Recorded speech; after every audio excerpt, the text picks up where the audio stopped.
It's the top 50 films from 1991.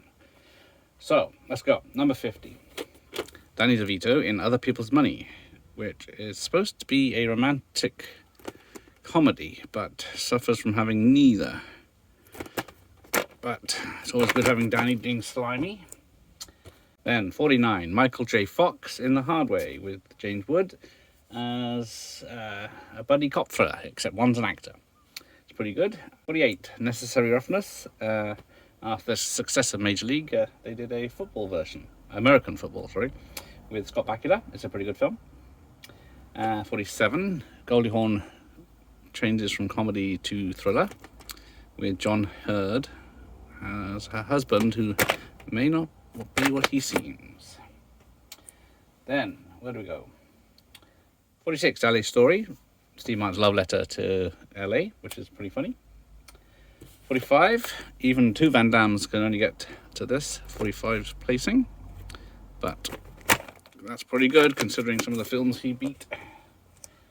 44, Spike Lee's Jungle Fever with Wesley Snipes. 43, Grand Canyon with Kevin Kline about the movie business. 42, Dying Young, the first of Julia Roberts' films in this top 50.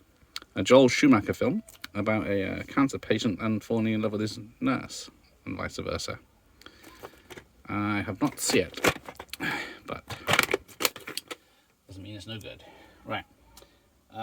41, Curly Sue from John Hughes.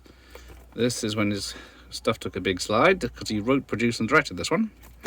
I have never seen it. All the trailers made me hate the child, so probably best I don't watch it. Okay. 40, King Ralph. John Goodman becomes King of England in a comedy film. 39, The Doors. Val Kilmer goes full method in this one. Directed by Oliver Stone. And that's the first of his films this year as well. Then we go Disney's first film here. A very young Ethan Hawke in White Fang. Yeah, don't know much about it. This directed by Randall Kleiser. I know it's sealed, so that's nice to have. I think he did Grease, didn't he? Okay. 37, Freddy's Dead, The Final Nightmare, which it wasn't. Saved the best for last, and no, they didn't. So there you go.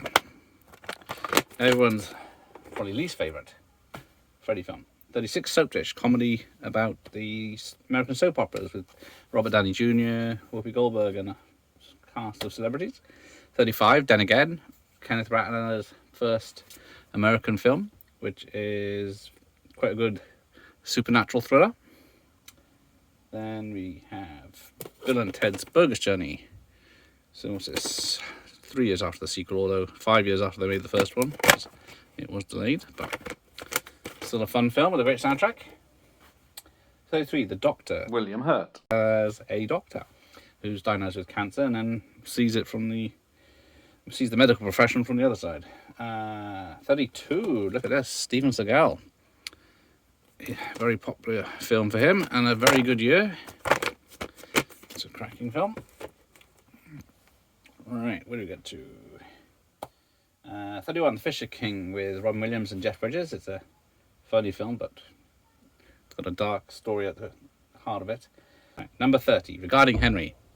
Harrison Ford gets shot in the head and loses his memory and has to find out about his life again. 29, one of the greatest action films of all time, Point Break,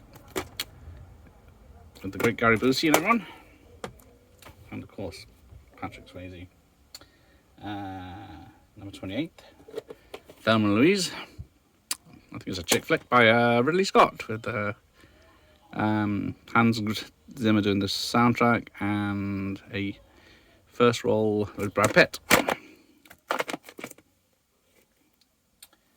Then we get 27, The Rocketeer, a Touchstone film on behalf of Disney because it's a little too dark for Disney's 90s. So it's still a great film.